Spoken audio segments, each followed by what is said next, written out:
Do you remember how when mobile first hit and Steve Jobs stood up there in 2007 and said, there's this thing called the iPhone? Do you remember how you responded? Now go back to that moment in your head and say to yourself right now, how am I responding to AI? And am I using AI the way that I failed to use the iPhone when it first came out, failed to take advantage of mobile when it first came out? Or am I someone who said, I don't really know what this is, I'm going to dive in and make it happen, experience it first, and then try to draw the lessons? To me, that's one of the things that we have to do right now. Experience it first, and then try to draw the lessons. So we have organizations coming to us and saying, educate us on how to do this. And we say, well, we can tell you what we've learned by sitting side by side with 100 clients over the last 2 years, not even 2 years, some of them only in the last 6 months, what we've learned about what does or doesn't work, about elevating their artificial intelligence capabilities, or what we call the artificial intelligence quotient, or AIQ, of your organization. And I can't give you a 10-year handbook that says here's how to do it over a 10-year period, because that doesn't exist. At the same time, everything you learned about what you failed to do in mobile, let's apply all of that. Let's learn from some of that experience that you did or didn't have, because it's going to be very applicable. Why? Because humans are still human.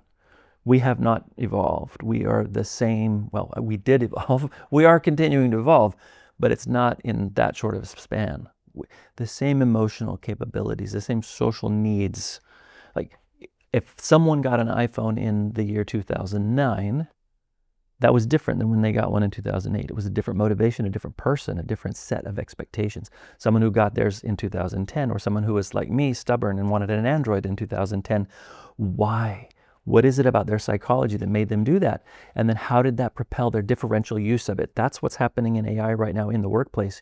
You've got people in the workplace who are using AI because they just want to do something new.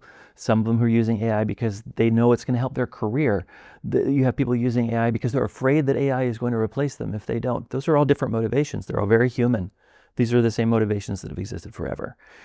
So walking into your organization and saying, here's our training plan and here's our program, and now you're going to have to be AI experts in the next 6 months, simply won't work.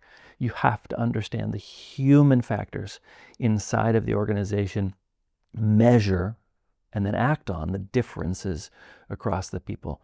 Who is so excited that they've already been using AI, maybe off policy, or not according to the plan that the company has blessed. Okay, let's figure out what to do with that energy, versus the person who is in the majority of the population. When we survey in the UK, Germany, US, France, the majority of the population thinks that AI is a risk long-term to society. Whether it is or is not, and I know you've had many conversations here in the studio about that with people, the fact that people believe it is, those people work for you. How are you going to approach them and say, no, not our AI. We've done the due diligence. We know what we're doing. We have trusted advisors. We're using the best tools. Okay, is that going to change their approach? Are they going to say, well, now I'm ready to use AI. Thanks for reassuring me in that 45-minute presentation by the executives and that 10-minute long email that I had to read. That was my training and orientation on AI.